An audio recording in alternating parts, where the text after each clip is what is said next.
Chief Executive Officer of the Family Medicine Education Consortium, and I'm very excited today to provide a window into the future. I heard the presentation you're about to hear at a national meeting and was deeply impressed and thought that everyone needs to be thinking about the future because it's only tomorrow away, as the song said. And I have with me this afternoon who will be our presenter, Dr. Aaron Michelfelder, who is Professor of Family Medicine, Bioethics, and Health Policy and Medical Education at Loyola University, Chicago Stritch School of Medicine. Dr. Michelfelder, as I said, I was deeply impressed by your presentation, and I very much appreciate your willingness to share this with a broader community today. Wow, thank you so much, Larry. I really appreciate being invited to give this presentation because the future for medicine, in my mind, looks very different than our current practice, and really in some very exciting and scary ways that it'll be great for all of us to be prepared for sort of where we're going and actually some of the things that are occurring right now that most physicians or healthcare providers may not know about. So in this talk, I really have nothing to disclose. And what I'd really like to do is just foster in all of us an openness to new possibilities for structure and function of the medical team, look at the role of touch, both from people and technology in caring for patients, and think about some disruptive technologies that are impacting us and moving us forward and transforming us in ways that may be not so obvious and some that are very obvious. So this is really meant to be a very future-oriented talk where I'll talk about some influences and drivers of change and disruptive innovations, and then I'd really like to focus on what I'm calling the 3 T's: technology, teams, and touch, and how those 3 are changing as we practice medicine today and moving into the future. And so we have a lot of influences on us. The Institute for Healthcare Improvement, Triple AIM, as most people know, is really the 3-legged stool of improving population health, decreasing cost, and improving patient experience. And what I really like is the quadruple aim. A lot of people have talked about that. Is the 4th leg is improving the healthcare team experience, is in this new model of taking care of people within their community, within a population, ensuring that providers are enjoying their work as well. And really a big influence in this change has been the Affordable Care Act in shifting us from volume to value. And who knows exactly where healthcare legislation is heading or where it will end up 1 year from now, 3 years from now, 5 years from now. But what is really clear is that we're already on the path to making some big changes, particularly in how providers get paid. And so that's really shown in this graph on the right that shows that in 2016, about 30% of Medicare dollars are going into alternative payment models, which really means population health quality, taking care of patients in non-face-to-face ways, when really about 85% are still fee-for-service linked to quality. But look at 2018. 2018, 50% of Medicare dollars are supposed to be in alternative payment models. So Medicare is really pushing us. No matter where healthcare legislation goes, Medicare is going to continue to push us to take care of patients in ways that improve their health and don't necessarily have to include face-to-face encounters. And so that really opens the door to some incredibly innovative ways to take care of patients. And some other influences really are our patients themselves. Our patients really want care anywhere, care anytime, care that's convenient, and care that's affordable. And of course, technology is pushing us forward, and I'm going to give some very clear examples of that. And you may ask, well, healthcare provider shortage, isn't that really pushing a lot of different types of providers that are entering the healthcare market, like a growing number of advanced practice nurses, physician assistants, lots of different advanced practice providers. Well, yes, that is true. And I would also posit with the direction we're going, and this is one of those scary thoughts, is do we actually have a healthcare provider shortage? And so I'll challenge us to sort of think about that as we move forward, too. So a lot of people have probably heard of Clayton Christensen's work about the innovator's dilemma, really things that he calls disruptive innovations that are things that start out small, grow big, and transform industries. And so we have a few of those things occurring in modern American medicine, and one of those, of course, is the growth of retail clinics. So just look at how 2010, very few retail clinics, and then basically tripled in 6 years, and that number continues to rise. And if healthcare providers aren't really finding this to be a little nerve-wracking, they may have noticed that in 2011, Walmart announced that they wanted to be the nation's biggest primary care provider. Maybe they do want to be the world's biggest primary care provider also, I don't know. But really their dream was they've got this incredibly large network of stores that have also an equally large network of pharmacies, optometrists, and other healthcare services. Why not add full-service primary care into their Walmart stores? And so they visioned themselves being the nation's largest primary care provider, and they backed away from that because it was such a bold move, and probably society wasn't quite ready for it. But then they picked it up again, and now they are slowly entering the market. And so a couple years ago, they had 20 fully functioning primary care clinics in Walmart stores, and they targeted places where there aren't necessarily a lot of access to healthcare providers. And so they're looking at it as they've got this enormous pharmacy. They've got a huge number of employees that they need to insure, 2.2 million employees. So why can't they provide their own health care, really take care of people in a holistic way, and decrease cost? And so Walmart is starting to do that. And that is a huge disruptive innovation to how we currently practice medicine, because that is moving healthcare away from a physician's office and into stores where a lot of our patients go into. And so this is a big, amazing innovation that will only continue to grow. And so those are a couple disruptive innovations that maybe people know about or not. One that certainly most people know about are apps that people use on their cell phones or their iPads or their computers. And those are starting to transform how we practice as primary care providers as well. And so there are lots of great apps out there, but then there's now technology coming with it too.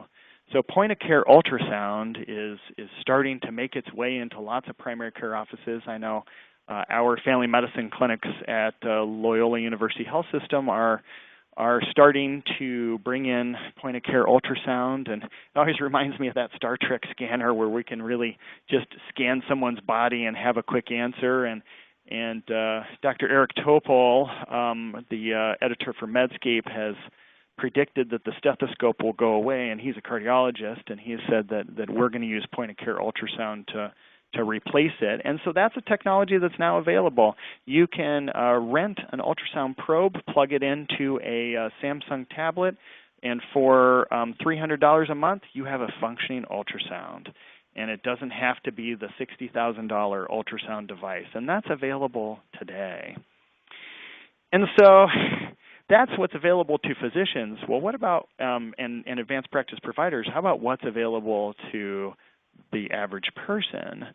So the Samsung Galaxy S8, and remember, I have nothing to disclose. So as I mentioned products, I have no investment in any of these products. So I just want to make sure that's clear.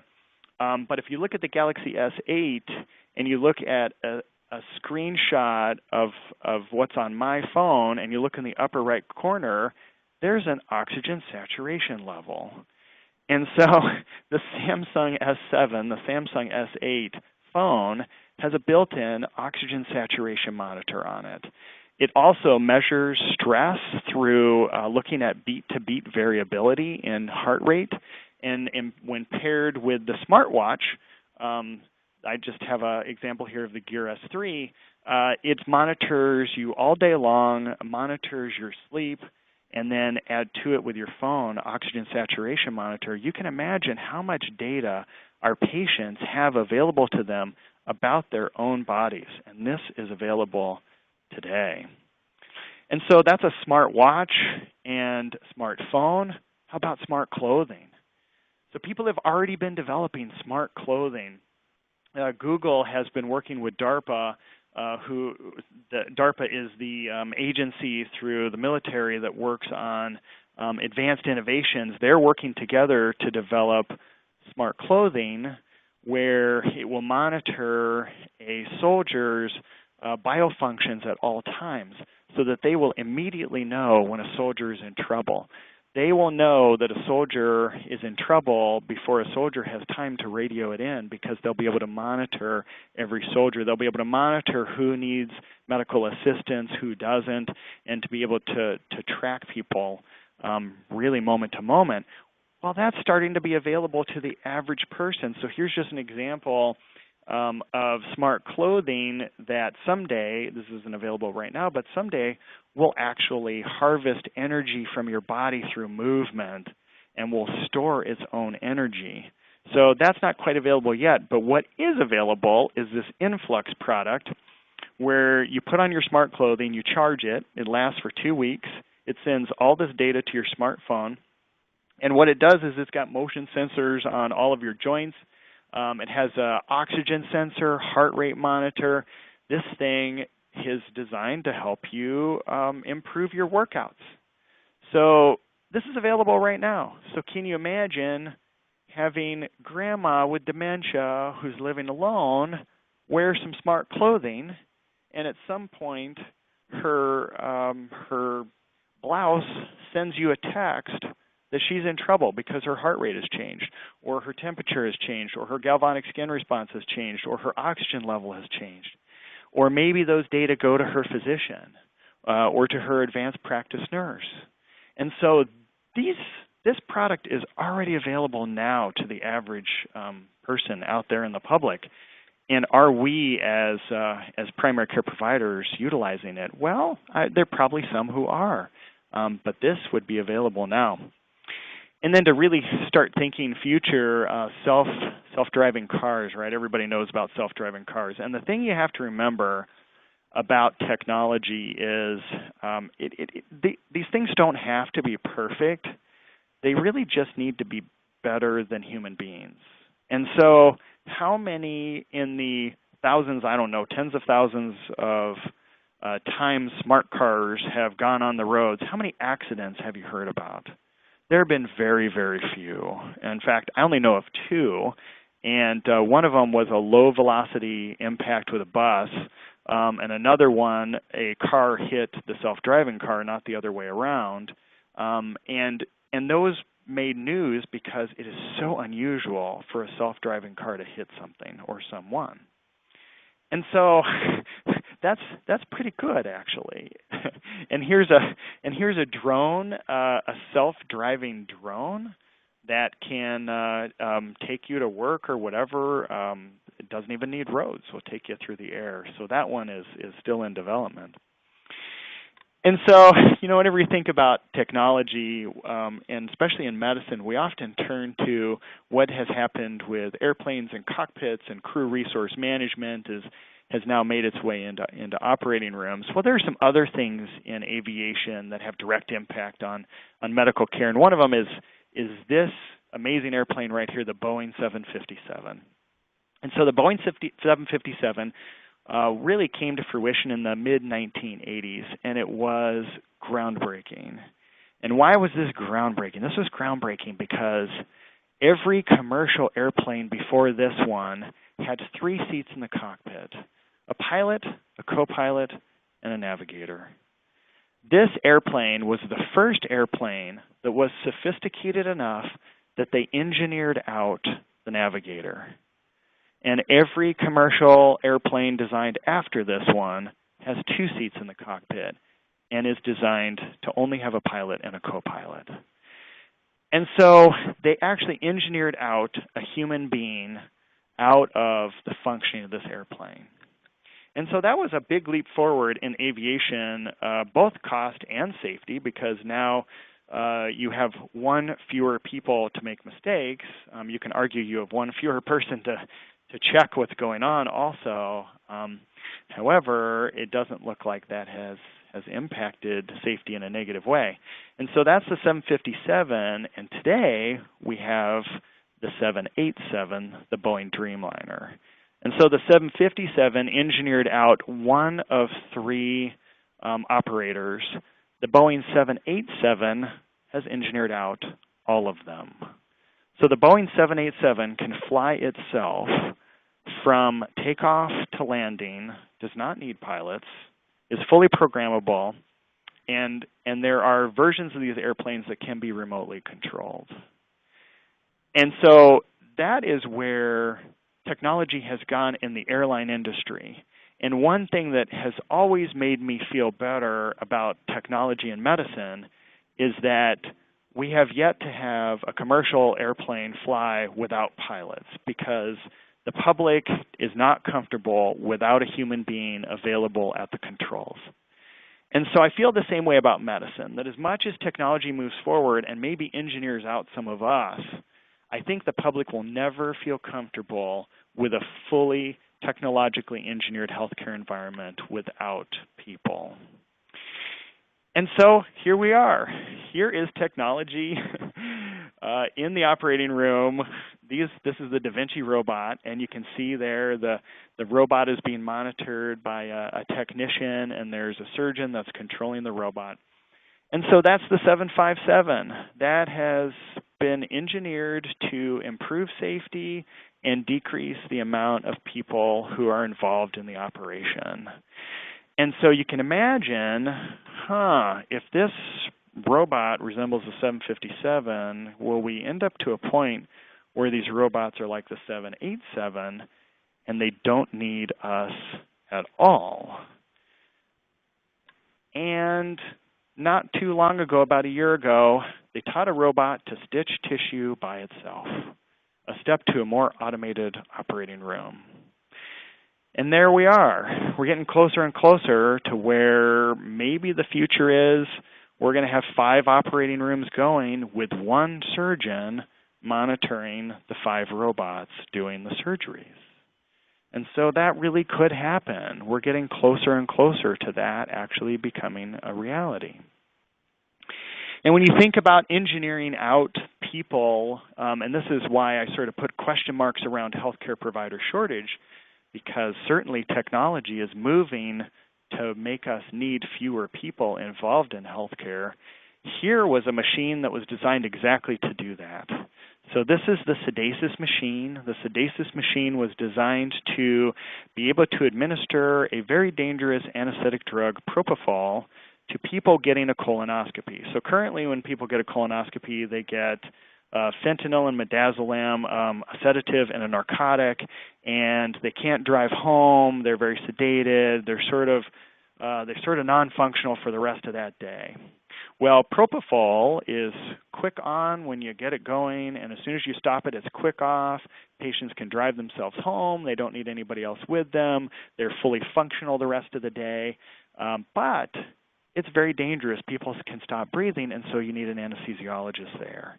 And so there aren't enough anesthesiologists to staff all of the colonoscopy suites, and so this company invented the Sedasis machine that controls propofol for the GI doctor, and actually on its own will decrease the amount of propofol if the patient gets too sedated. And so this Sedasis machine was piloted in multiple hospitals, and it about a year later went off the market. Well, why did it go off the market? It didn't go off the market because it didn't work. It actually worked really well. It went off the market because our profession was not yet ready to replace the anesthesiologist with a robot. However, that robot is there. So it is very likely that this device will come back in some form at some time. Again, talking about changing the healthcare team. If you haven't seen Opternative, if you look at their ad here, get your glasses or contacts prescription online. The online exam is free, only pay for your prescription. The online exam is free? There's an online exam to test your vision? Wait a minute. Doesn't that mean you don't need an optometrist? So, yes, that's exactly what it means. And they've studied this, and they've shown that patient satisfaction, confidence, and acuity are the same as if you went to an optometrist. Here is now an online company that has engineered out the optometrist and the store at which you go to get your glasses or your contacts. All in one place, online store. Pretty amazing. And of course, most people have heard about Doctor on Demand, or now Samsung Health. Every Samsung phone as of March 2017 now has visits with a doctor included. You can see a photo of the doctor, you can check their ratings, you can pick which doctor you want to do an online visit with, and there it is. And so a physician or an advanced practice provider, advanced practice nurse can do an online visit, and now they've got psychologists and psychiatrists that are doing online visits as well as primary care providers. And there it is. So that's what you get to see through Samsung Health. And I don't know about anybody else who has one of these phones, but I get reminders about every 2 weeks, hey, you get points, you get Samsung points if you sign up to do an online visit with one of our physicians. And so as healthcare providers, we really need to start thinking outside of the box that is our clinic, because there are a lot of other places we can deliver care, and there are a lot of other different ways we can deliver care. And the technology is there for us. So here's a really neat device that you attach to your iPhone. This is an otoscope that you can place it in the kid's ear and snap a photo of the kid's eardrum. And so we're using this at Loyola to help teach medical students about ear anatomy and about ear pathology. However, wouldn't that be interesting to think of a patient taking a photo of their own eardrum or of their kid's eardrum and doing an online visit with you or texting with you and showing you that photo, and then you make a decision. And so if you want to think really, really big, I think a lot of people missed something that was really, really quietly done. And that was IBM bought Merge Healthcare, spent $1 billion doing it. And what has Merge Healthcare done?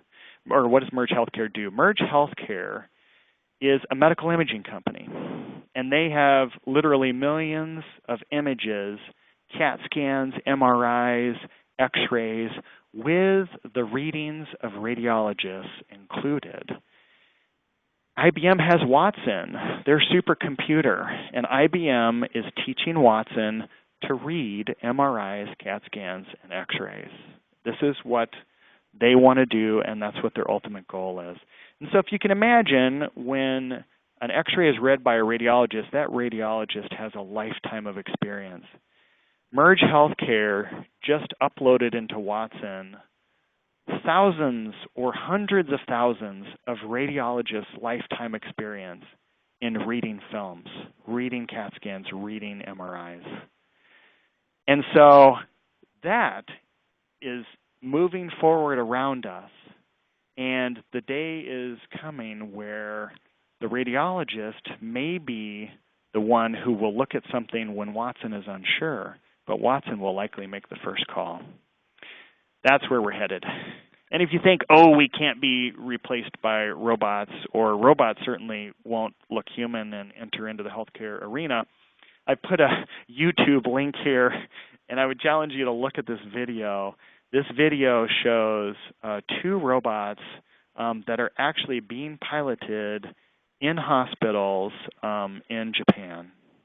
And they are greeters right now, and you can just imagine the day where Watson, combined with these robots, can deliver a completely different level of care or type of care.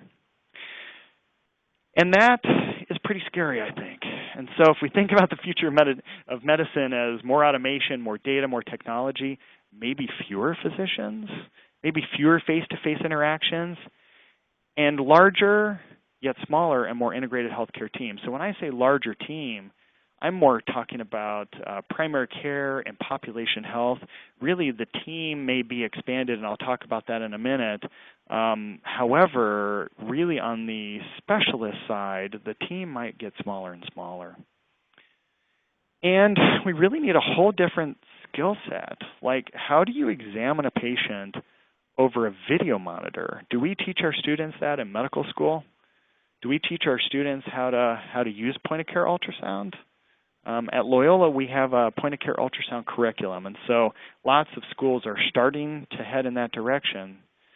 So we're going to get there, but we're moving kind of slowly.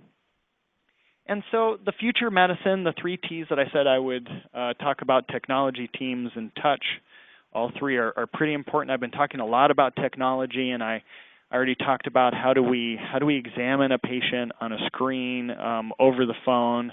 Have we even talked about how to examine obese patients? Since the physical exam in obese patients can be very, very challenging, and yet 2/3 of Americans are overweight or obese. So is our physical exam even relevant today, or should we really be switching over toward point-of-care ultrasound? And the other thing is, how about engaging our learners in tech creation? I can't tell you when I ask our medical students, how many of you have created an app? About 5 years ago, 1 or 2 hands would go up, and this year, about 1/3 of the class, their hands go up. They have created apps. And are we, as healthcare providers, engaging our learners, who are that younger next generation, to help solve some of these interesting dilemmas that we have, because they have some skills that most of us who are a little older have not developed. And how much are we involving health information technology and telehealth and quality and safety sciences in our education and in our practice? And what about perceptual skills? We rarely talk about perceptual skills for primary care providers or for any healthcare provider. Perceptual skills, being able to read someone on a flat screen, being able to manipulate the Da Vinci robot. The dental admission test has a 3-dimensional portion to it that tests your visual spatial skills. How many of our surgical programs have some sort of test to see if students are a good fit to be able to pilot a robot? And so these are some of the things that we need to be thinking about to be very future-oriented. And here's sort of an ideal current primary care team with a care coordinator, with a nurse, a physician, maybe advanced practice nurse, behavioral health social worker, dietitian, physical therapy, occupational therapy, and I did not mean to leave off pharmacy and lots of other really important folks. But with really the focus on interprofessional collaboration and in expanding the team, and physicians really need to get to a point where we're okay with not leading or feeling responsible for everything, where anybody on the healthcare team can take leadership of different issues around patient management. And when we get to a point where we're okay with that, our lives are going to get so much better as physicians. And so I think the future healthcare team is going to include all those people, plus our patients, veterinarians, and I'll talk about that in a second, public health sciences, biomedical sciences, librarians to help us with the information technology, computer science. Human interface technology is all about how we interact with our technology, such as our cell phones, our ultrasound devices. Believe it or not, there are people whose job it is to think about where buttons go, what they look like, and what they do, so that we don't make mistakes as people interfacing with technology. And we need a lot of software engineers. So to go back to veterinarians for a second, there are lots of diseases that are sort of in parallel discovered in the animal kingdom and the human kingdom at different times, and because veterinarians and physicians don't always communicate, sometimes those discoveries take a lot longer to come to fruition. And so like Tatsukubo cardiomyopathy, which is a recent discovery in human beings, was described in animals decades ago and only now made it into being described in human beings. And so the more we can talk with our friends who take care of animals who have so many analogous systems to human beings, the faster we can advance as a science as well. And so I really propose a new model for primary care, and this new model is the patient at the center, but with the RN care coordinator. So the patient and the care coordinator at the center, not the patient and the primary care provider. And that alone may feel a little threatening or really push us in a different direction. But I really see, and this is just my thinking, so please, I welcome criticisms and redefinement of this. And so I look at it as the cycle of primary care today really includes the outpatient team, the hospitalists, and the emergency department and urgent care. That the primary care providers really need to work very closely with our hospitalist colleagues and our ED and urgent care colleagues, because those are where our patients are going for their care. And if we can recognize and work with that cycle as the cycle of primary care, then we can really do some amazing things with population health and improving everybody's care. I wanted to leave the most important for last, and that is touch. Touch is so important. We can never let it leave what we do. I think if we lose touch, we will lose one of the really important things that brings satisfaction both to patients and providers. You've probably all seen the studies about touch with physicians. There was a seminal study where they sent patients in to see neurologists, and they randomized the patients to either be examined by the neurologist or not be examined by the neurologist. And both the neurologist would talk with the patient and would render a diagnosis and a treatment plan, but half the patients were examined and half the patients weren't. And they didn't tell the patients that they were going to be examined or not. They didn't even tell the patients what this was about when they consented them, so that the patients themselves wouldn't be biased.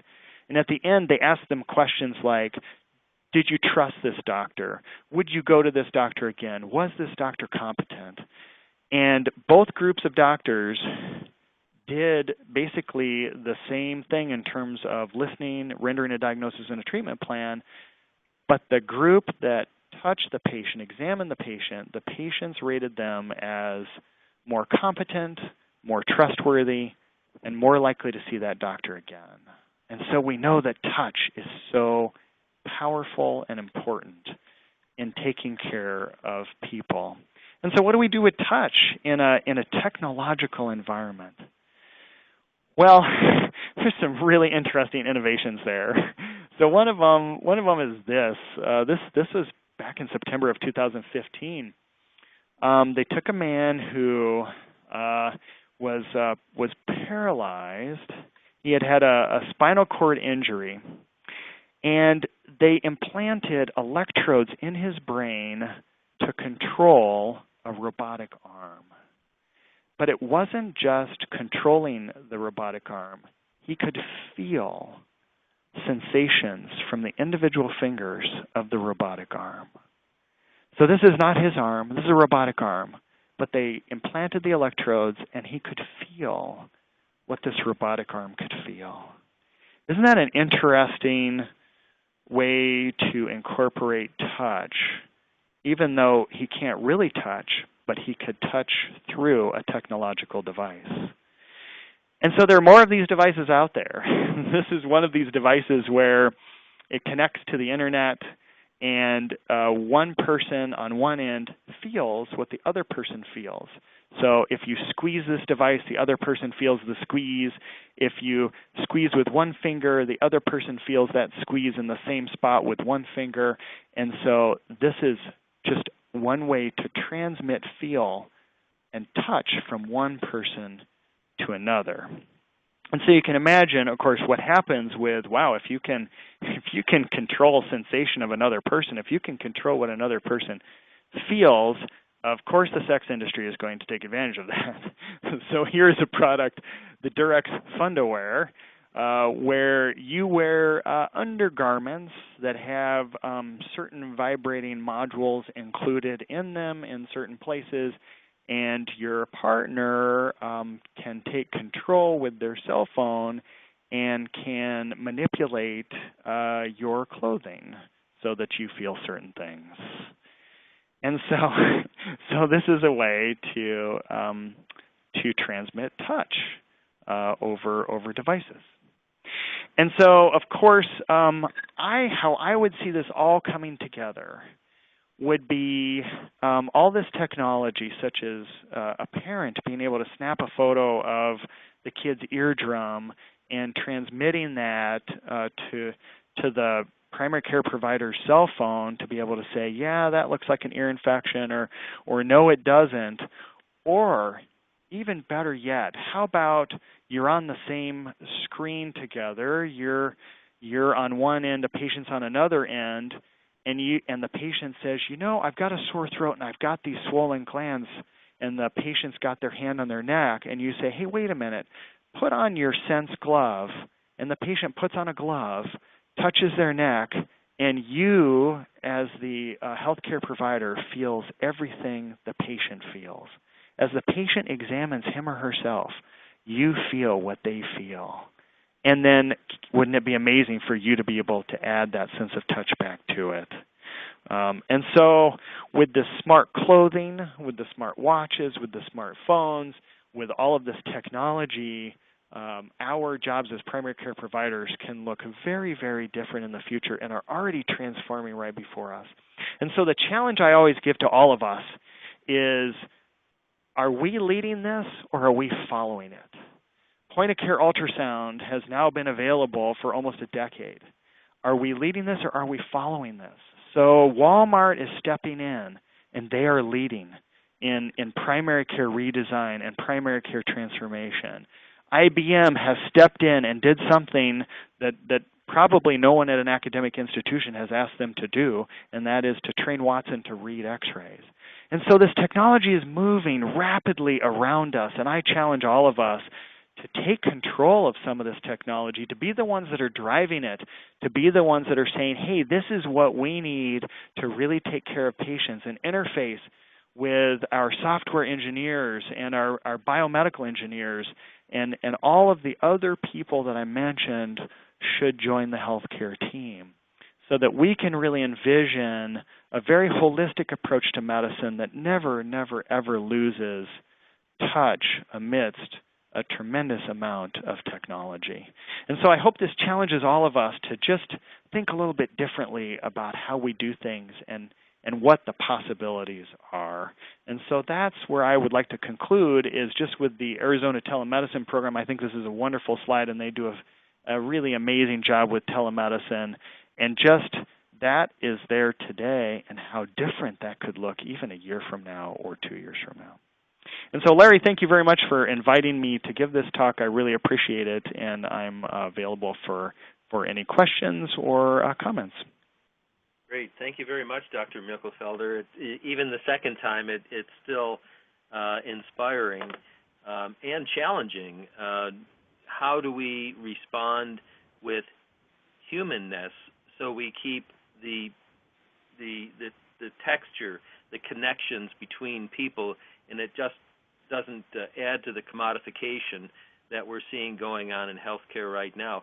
I will comment, and for the listeners and viewers, we will have Dr. Michelfelder's email address. If you'd like to reach him directly, that will be with this. There's a couple of comments that I would like to make. So one of the things that I've been greatly disappointed by is that family medicine in particular, general medicine, internal medicine also, has allowed the insurers to drive primary care out of the hospital. I think the creation of the hospitalist movement, although people are trying to do the best they can, we're just increasing the overhead and adding the number of handoffs when patients go to the emergency room. Instead of contacting through a call system, the doctor who knows them, I think there's more handoffs and more cost and more danger.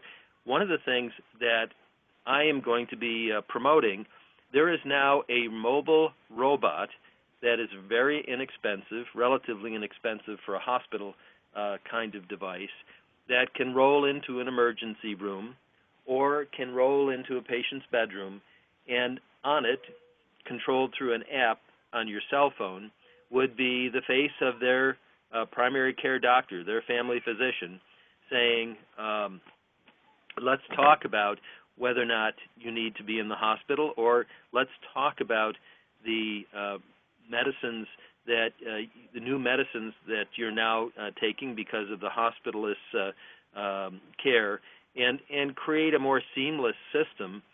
In many cases, the hospital admissions aren't needed, and in almost all cases, when people are being discharged from the hospital, there should be direct communication, not within the next 2 days or within the next week, but at the point of care. And this robot, as I say, will be able to do that. That already exists, and I'm hoping to have a working model to demonstrate at our annual meeting that will be in Cleveland this fall. But I think that brings the generalist expert, the family physician, the systems engineer, if you like, back into the middle of the care delivery, and that's the hard part. The easy part is to figure out how to pay for that. In an accountable care world, that becomes a highly valuable service and brings the generalist back into the hospital. So I think that's one example that's right in front of us, and if we're able to mobilize and get organized as you're talking about, so we can lead this system change and keep the touch and keep the relationship at the middle of the connections, I think that would be an important step forward. Mm-hmm. Yeah, I love that, and I love that challenge too. At my institution, we have a few of those robots, and our stroke team uses them at some of our partner hospitals that don't have a stroke team.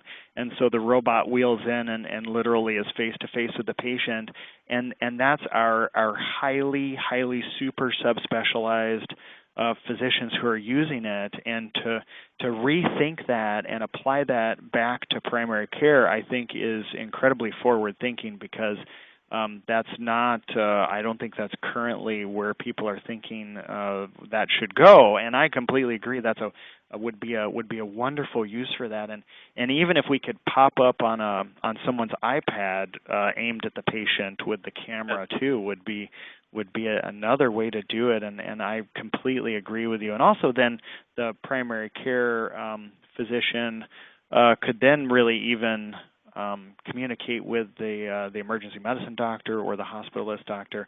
But I do appreciate your comments about family medicine particularly, because family medicine, we tend to be good at a lot of things, and that's what sort of defines family medicine. And one thing we're really good at is communication, and I think we need to take the lead on communication issues. And like you just mentioned, this robot is one very important and tangible way we could do that. So I think, it was fascinating. I got to talk to the gentleman who invented that robot that you're talking about, and I tried to convince him, I shared with him my vision of how that robot could be in the emergency room or could be available to wheel into any patient room on the floors, especially since they're only $3,000 a robot, which is incredibly cheap as devices in the hospital are concerned. And for every admission that doesn't happen, or for every CAT scan that's not done because it doesn't need to be done, I mean, that's an incredible change. But it was interesting. He could see how the subspecialists, how the surgeons and others could use it. He couldn't see how a family physician would use it the way I was talking about. So he just sort of shook his head and said, well, I don't think so. So I think it'll be up to us to figure out how to use this, how to create the demonstration projects, and I am hopeful that we'll be able to do that in the next 3 to 6 months.